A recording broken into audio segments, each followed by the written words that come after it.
Hi, everybody. Welcome. I'm Timothy. I thought I'd take a moment and give you some background. I didn't wake up one day and just start channeling. It's been a long process to get to this wonderful point. In I'm still perfecting it. In 1998, I was living an extremely unconscious existence. At that time, I had belief systems and values that, quite honestly, are very different than how I believe and feel now. Thank God. So, that being said, at that time, I was introduced to my master teacher who foretold a lot of things and saw parts and qualities in me that I didn't understand and really couldn't even resonate with most of what she said. It's taken years, and a lot of it over time has come to fruition. Now it's at a time where she kind of left me off, saying, "Hey, it's your stuff." Anyway, I don't want to digress too much into that, but as a result, everything at that time was stripped away from me. I lost my home, my partner, my car died, my job went away. Everything just flipped upside down, and I found myself in a whole new pattern of learning with the same belief systems of being such a victim. I was so victimized in my thinking that I would ruminate incessantly over, how bad I was and just not a good person, and how could I be this other thing and still have such judgments on me and belief systems about how the universe thought about me, which were nothing more than narratives given to me by indoctrinations, childhood. If you do this, you're a good boy. If you do that, you're a bad boy. If you dress this way, you're perfect, and if you dress that way, you have flaws, and money's a scary thing, and it has to be worked really hard for, and life is horrible, and it's just awful, and life is not a bed of roses, and all these, I don't know, just eons of BS that had been programmed into my conscious awareness. Yet at the same time, thank God, there was this little part of me, this little light that just knew none of that was right. So I spent years doing what I do. I also, near that time, a couple of years later, met a person who I did not know, who walked up to me and said, "So you're the one?" And it was very odd because we weren't friends. He was an acquaintance of a friend of mine. And anyway, a few months later, he called me and said, "Are you ready to do your work?" And I was working at that time, so I didn't really understand what he was saying. However, we ended up getting an office space together, all by his work, and I thank you for that. And I began to do automatic writing, and I began to allow the information to flow through me, and the automatic writing helped the energy go someplace displaced. I really just scribbled on paper. I had a Lakota Indian's mother who used to call me the one who scribbled, so I guess that's my Indian name. Anyway, I did that for years. I was very successful in bookstores. I had my own radio show. I did it very well. At the same time, living in two worlds of thinking, like, oh, you have this special gift, but you're not deserving of anything good. So at that same time, I was self-sabotaging all the good stuff because I didn't believe I deserved the love that I was receiving, the information I was receiving, or any of that. So again, I return to the fact that it's conditioning. It's conditioning since we're very small into when we're very big. And some of that conditioning even happens in the womb by the belief systems of the two DNA strands that come from both our father and our mother. And when you start to understand how quantified our reality is, how much the programming, even at a cellular level, needs to happen and shift, but it starts with this, your mind. It starts with your mind changing its belief systems, changing its narrative.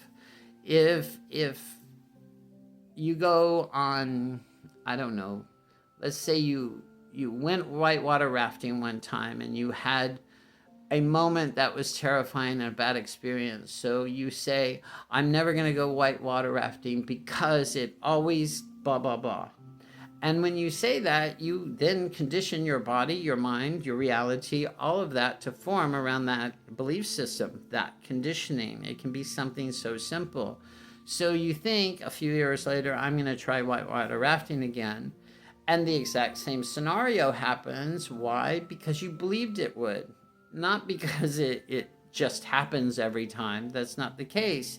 There were 20 people with you who had no similar experience. They had a great time. So when you can observe that and say, wow, I was with 20 other people, they had a great time, didn't have this experience. It's an aha moment where you go, well, maybe it was me. Maybe it was the way I was thinking about it. This comes into accountability.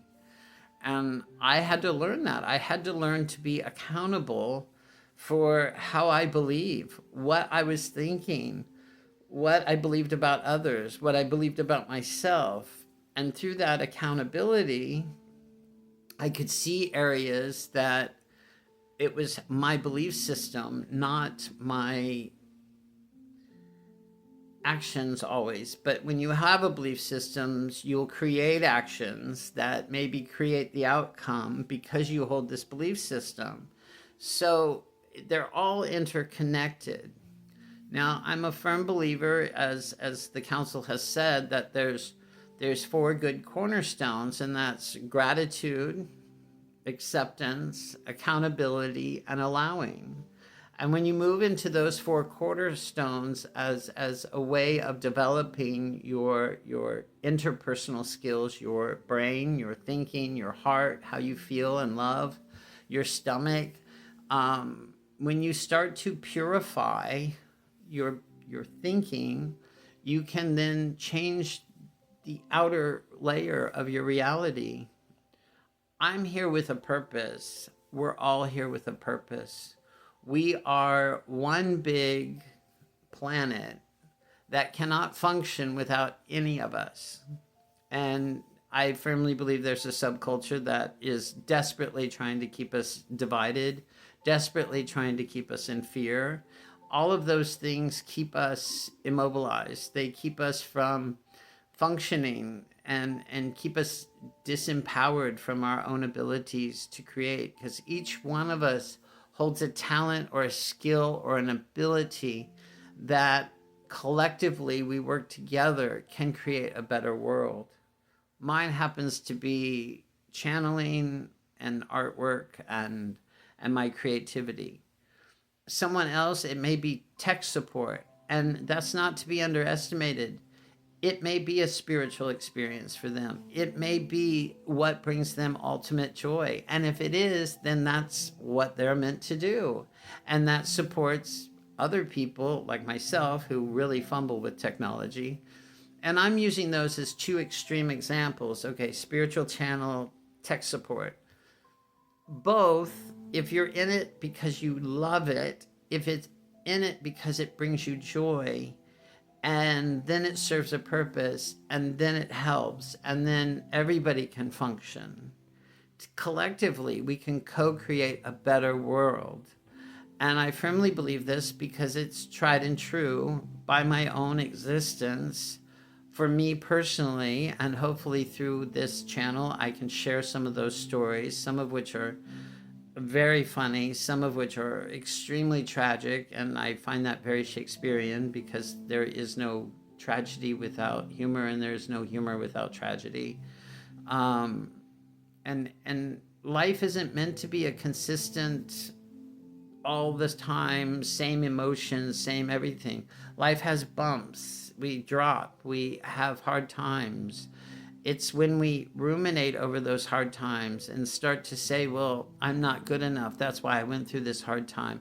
I don't deserve love. That's why that person was taken from me. All these narratives in which leave us less than, feeling less than, the equalization of love and acceptance.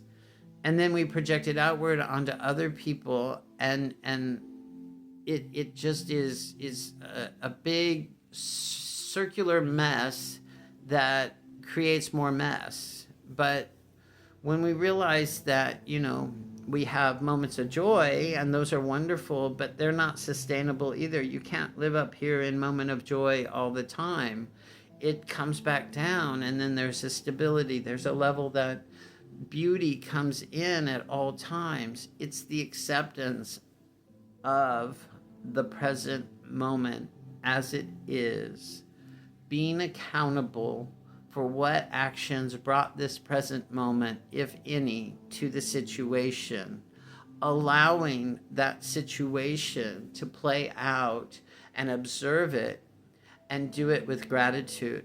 Whether it's difficult, whether it's painful, whether it brings you a lot of joy, any of that is beautiful windows, and none of which we are supposed to get stuck in. Spread joy. I'm encouraged that. Spread love all the time. Wave to your neighbor. Smile. Do everything you can, like the council has said, but don't forget to smile at yourself in the mirror in the mornings. Don't forget to tell yourself that you are worthy of great things, and you are worthy of love, and you are worthy of being supported and supplied and happy and loved. And that's the most important thing. And love doesn't always mean cohabitation. Some people love, but they love in separate dwellings. Some people love without being in a relationship, and that's okay.